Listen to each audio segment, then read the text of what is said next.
और हर योजना में, केवल एनआरएचएम नहीं, सब जगह हुआ है।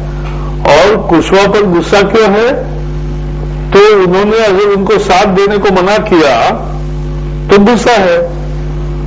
और दूसरी बात है कि अब तो उन्होंने खुद कहा कि अगर जांच, क्योंकि जब बीजेपी में वो आने की बात हुई उसी दिन सीबीआई की बाद में जांच शुरू हुई, तो उन्होंने तत्काल किया और पार्टी ने भी तुरंत कहा कि जांच से वो साफ नहीं होते तब तक वो पार्टी में नहीं आएंगे। और इसलिए ये मुद्दा नहीं है। मानना है क्या उस मामले में उन्होंने कुछ घोटाला किया है या नहीं? ये तो सीबीआई को जांच करके सामने लाना है ना सच्चाई। 5 लोग मरे हैं और कितने मरेंगे पता नहीं। ये यहाँ तक अगर जांच, केंद्र क्या कर रही थी? केंद्र भी क्या कर रही थी? 4.5 साल क्या चने खा रही थी? अगर योजना को चूना लग रहा था तो केंद्र की लापरवाही भी है। और इसलिए हमें यह समझना चाहिए कि ऐसे मुद्दों पर ना सोनिया बोलती है ना मायावती बोलती है। चलिए यहाँ पर संतोष जी को लाते। संतोष जी, यहाँ पर जिस तरह से बोल रहे हैं कि केंद्र, मायावती ने एनडीटीवी से बात की थी, कुछ ही पलों में हम आपको बाइट सुनाऊंगी, बात की थी उन्होंने, बहुत कम बात करती है वो मीडिया से। उन्होंने कहा था ये तो केंद्र इसकी संचालन करता है, तो केंद्र ने इस पर नजर रखनी चाहिए थी। पहले तो बोले 5 आदमी मरे और 9 आदमी मरे, और जो संदिग्ध है वो भी मर्डर हुआ। कोई खुदकुशी नहीं है, सारे 9 के 9 मारे गए। और मेरे एक बात समझ में नहीं आई जब बहादुर साहब ने कहा कि हमने मंत्रियों को निकाल दिया। मंत्रियों को क्यों निकाल दिया? इसलिए कि उनको लगा कि उन्होंने घोटाला किया है। वो तो एक्सेप्ट कर रहे हैं कि सरकार ने घोटाला किया है। जब घोटाला किया है तो फिर वो बिंदु सीधा मुख्यमंत्री तक जाता है। उस बात को क्यों नहीं, उसको छिपाने के लिए 9 आदमियों को तो मार दिया, पता नहीं यूपी में और कितनों का मर्डर ये करने वाले हैं। इसलिए ये बहुत सीरियस मैटर है। जहां तक सेंटर का सवाल है, सेंटर केवल मॉनिटर करती है, सेंटर की ये व्यवस्था नहीं है। ये सारी बातें, एक तरफ तो हम बात करते हैं फेडरल सिस्टम, अभी जब सेंटर ने कहा कि हम वहां पर टेररिज्म के अंदर जाएंगे और उसमें हम आपको मदद करेंगे, तब तो ये बोलते हैं कि नहीं हमें मदद नहीं चाहिए। सारे स्टेट गवर्नमेंट्स, कोई भी स्टेट गवर्नमेंट हो हिंदुस्तान में, सब चाहते हैं कि सेंटर का हस्तक्षेप न हो, और जब फंस गए तो बोलते हैं सेंटर। विजय बहादुर जी, मदद के लिए केंद्र की ओर देखते हैं जी। ये सब मैं आपको बताना चाहता हूं निधि जी। जी मैं बताऊं? जी मैं ये कहना चाहता हूं, आप ये संतोष जी कांग्रेस के बड़े प्रतिष्ठित, मैं इनको अच्छी तरह से जानता हूं, ये काफी जाने माने प्रतिष्ठित है, और ये कांग्रेस के पुराने फॉर्मर मेंबर ऑफ पार्लियामेंट है। मैं आपको एक चीज बताना चाहता हूं, यूपीए 1 में टेलीकॉम मिनिस्टर मिस्टर राजा थे और तभी से घोटाला शुरू हो गया था। और यूपीए 2 जब आया, फिर डॉक्टर मनमोहन सिंह की सरकार दोबारा बनी 15वीं लोकसभा में, तो फिर उनको वही मिनिस्टर बनाया गया। और जब फाइनली ये इंडिक्टमेंट हो गए तब बड़ी मुश्किल तमाम से इनको निकाला। और आपके मुख्यमंत्री ने, प्रधानमंत्री ने कहा कि ये हमारी कोलिशन की कंपल्सन थी। इधर देख लीजिए, 8 साल तक घोटाला परमिट किया। जब 1 करोड़ 76 लाख रुपए का घोटाला हो गया और जब कोई विकल्प नहीं हुआ और जब तिहाड़ जेल जाने की घड़ी आ गई, तब वहां पे तो कोई कोलिशन कंपल्शन है ही नहीं ना। उत्तर प्रदेश में तो कोई कोलिशन कंपल्शन नहीं था। घोटाले की जो हम इसलिए कह रहे हैं, इसलिए तो बात कर रहे हैं कि जी देखिए, अगर आप बात करें दिल्ली की, अगर आप 2G की बात करते हैं तो इसके हम अलग से आपसे बात करने को तैयार है। निधि जी को बोले उसका प्रोग्राम अलग से रखिए, हम फिर से बात करेंगे। लेकिन अभी जो गरीब लोग मारे गए हैं वो तो जेल गए, यहाँ तो लोगों की हत्या कर दी आपने, और फिर आप शर्म आनी चाहिए कि इनकी हालत बड़ी शर्म आनी चाहिए। मैं जानता हूं हम लोग दोस्त हैं, ठीक है, लेकिन हमारी दोस्ती एक जगह है, लेकिन जहां तक डीएसपी का सवाल है और जहां तक स्टेट गवर्नमेंट का सवाल है, 9 गरीब आदमियों की हत्या भी सीएम चीफ है। जी बोलिए सर। जी निधि जी, मैं ये कहना चाहता हूं, दूसरी देखिए, अभी इनके बड़े कदावर मंत्री एक साहब कहते हैं कि चाहे जो हो जाए, चाहे हमको इलेक्शन कमीशन फांसी में चढ़ा दे, फिर ये दूसरा इशू पकड़ रहा है कि मुस्लिम वोट चाहिए। आप सही इशू को अलग क्यों हटना है? आप इशू को अलग क्यों हटना है? उसके बाद निधि जी आज ही यहाँ पे संतोष जी जो मैं क्या ये एक मामला हम लोगों के लिए हम बहुत हल्के पने से ले रहे हैं, 9 लोगों की इस मामले में जान जा चुकी है। ये गर्म चुनावी मुद्दा नहीं, मैं समाजवादी पार्टी को इस पे लेकर आती हूँ। समाजवादी पार्टी भी इस पूरे मामले में जब कैग की रिपोर्ट आती है, समाजवादी पार्टी का राज भी था, आप लोग भी इसके घोटाले के दोषी पाए गए हैं कैग की तरफ से। निधि जी, इससे बड़ा मजाक और शर्म की बात क्या होगी?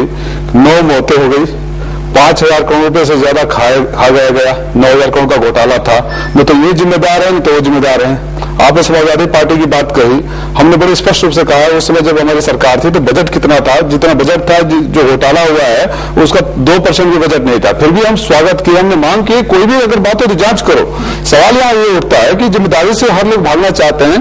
केंद्र सरकार से का पैसा था, केंद्र सरकार की जिम्मेदारी नहीं थी उसकी मॉनिटर करने की, सीबीआई केंद्र सरकार का अधीन है। सर आप बोल रहे थे, मैंने बोला बड़े सीनियर है मेरे से, केंद्र सरकार का पैसा था। 4.5 साल तक राहुल गांधी जी बोलते हैं हाथी खा गया, हाथी खा गया, हाथी को खिलाते रहे। जब लगा कि दोनों से बन नहीं पा रहा है तो हाथी खाने की बात याद आने लगी। मायावती जी 9 मौतें हो गई, अभी एक लाइन में बोल दे केंद्र सरकार संचालन कर रही थी। मैं ये पूछना चाहता हूं कि और कितने मौतें मायावती जी मिलकर और कांग्रेस की सरकार मिलकर कितनी जाने लेंगी, तब इनकी राजनीतिक वो पूरा होगा। मैं इसकी जांच मैं आरोप लगाता हूं समाजवादी पार्टी की तरफ से, इस घोटाले का सीधा संबंध मुख्यमंत्री आवास से है। कौन सी ऐसी मजबूरी कांग्रेस के सामने है कि वहां तक नहीं पहुंच पा रही है जांच? मैं लोगों से पूछना चाहता हूं। बीएसपी बीएचपी सब बोल लीजिए सर। जहां तक भारतीय जनता पार्टी की बात है, इन्होंने एक किताब छापी, उसने बड़ी डिटेल में दिया कुशवाहा साहब को। कुशवाहा साहब इनके पास आते ही कैशवाहा साहब हो गए, पवित्र हो गए। मैं इनसे पूछा दूसरी किताब क्यों नहीं छाप रहे हैं जिसमें आपने उनको बरी कर दिया उन आरोपों से? तो आप यहाँ लिपापोती करते हैं। जी जो आरोप लगे कुशवाहा साहब पर वो तो भी फिलहाल जांच हो रही, लेकिन है तो आपके साथ, आपकी पार्टी का आए दिन प्रचार कर रहे हैं। नहीं, पहले समझना चाहिए, हम मुद्दों को भटकाने की कोशिश नहीं करना चाहिए। मुद्दा ये है कि केंद्र सरकार और राज्य सरकार ये दोनों की एक नूरा कुश्ती चलती है। जैसे हमने पांटी चड्डा के केस में देखा, पहले दिन आया 100 करोड़ रुपए मिला, फिर आया नहीं मिला कुछ भी, 100 रुपए भी नहीं मिले। तो ऐसा जो चलता है, ये बीएसपी और कांग्रेस इनकी एक नूरा कुश्ती लगती है और ये दोनों आपस में राजनीति करते हैं और एक दूसरे को बढ़ावा देते हैं और बसपा का समर्थन लेते हैं। फिर कांग्रेस अगर इतनी पवित्र है तो बसपा का समर्थन क्यों लेती है? जिनके हाथ अगर इतने भ्रष्टाचार में लिप्त है उनका समर्थन कांग्रेस क्यों लेती है? उनको राष्ट्रपति को बताना चाहिए कि वापस समर्थन बैठे हैं। फेडरल सिस्टम में जितना अधिकार है सेंटर का पूरा उसको यूज किया जा रहा है। ऐसी बात नहीं है, हमको जो मॉनिटरिंग करनी है कर रहे हैं।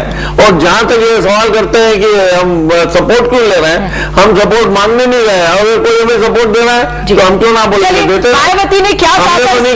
मायावती ने क्या कहा था इस घोटाले में एनडीटीवी से? आइए वो अपने दर्शकों को सुनाते हैं।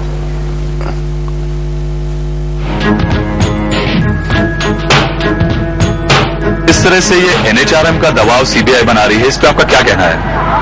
खास तौर से इलेक्शन के दौरान तो इस मामले में जिस तरीके से तेजी दिखाई गई है तो ये सब राजनीतिक षड्यंत्र हैं और इस मामले की भारत सरकार के जो सीएजी खुद जांच करती रही हैं समय समय पर और इसका कंट्रोल यूपी गवर्नमेंट के हाथ में नहीं होता, सीधा सेंट्रल गवर्नमेंट के हाथ में होता है। एनएचआरएम का एक अपना एक अलग से ये इंडिपेंडेंट बॉडी है, वही लोग समय समय पर इधर आते हैं और जब उनकी संतुष्टि हो जाती है कि सब कुछ ठीक ठाक चल रहा है उसके बाद ही फिर अगली किस्त रिलीज करते हैं। तो ये एक ऐसी स्वास्थ्य नीति थी जिसके तहत ये कोशिश की गई थी कि लोगों को आसानी से स्वास्थ्य लाभ मिले, अच्छा सस्ता इलाज मिले, जिम्मेदार भरोसेमंद जवाबदेह इलाज मिले। लेकिन क्या जो राज्य सरकारें हैं या जो केंद्र सरकारें हैं एक स्कीम को लॉन्च भर कर देती हैं या उसकी कुछ जवाबदेही बनती है? प्रधानमंत्री ने भी भ्रष्टाचार का मामला उठाया है, उन्होंने आज क्या कहा इस घोटाले पर, आइए सुनते हैं और ब्रेक के बाद हम चर्चा करेंगे। राज्य सरकार पर भ्रष्टाचार की आरोप की लगभग आप इस बात से सहमत होंगे कि हालात तो बदल गए थे, जरूरत आपको एक ऐसी सरकार चाहिए जो आपका दुख दर्द समझ सके। अभी घोटाले की जांच तो अब तक पूरी हो जानी चाहिए थी, कायदे से हो नहीं रहा है और इसमें जिनका मेन इन्वॉल्वमेंट है उनको आज तक ट्रैप किया ही नहीं गया है। देखिए, बात घोटाले की यदि की जाए तो ये घोटाला निश्चित तौर पे प्रदेश सरकार के लिए कलंक है। ये जो घोटाला चला जा रहा है इसमें छोटी मछलियां निरंतर पकड़ी जा रही है, लेकिन अभी भी शासन और प्रशासन के तौर पर मैं ये स्पष्ट कह सकता हूँ कि अभी ये घोटाला बहुत बड़ा है, उसमें काफी लोग इन्वॉल्व हैं। मायावती के जो घोटाले में संलिग्ध है, जो थे इसमें, वो खुद अपने स्वयं जिम्मेदार है। उन्होंने ऐसा किया होगा तभी उन्होंने ऐसा किया। सिस्टम इतना खराब हो चुका है ना, क्योंकि ऊपर कोई चीज जब ऊपर से बढ़ता है तो नीचे वालों की हैसियत नहीं कि उसको रोक सके। नहीं, प्रदेश सरकार इसमें सही काम नहीं कर रही है।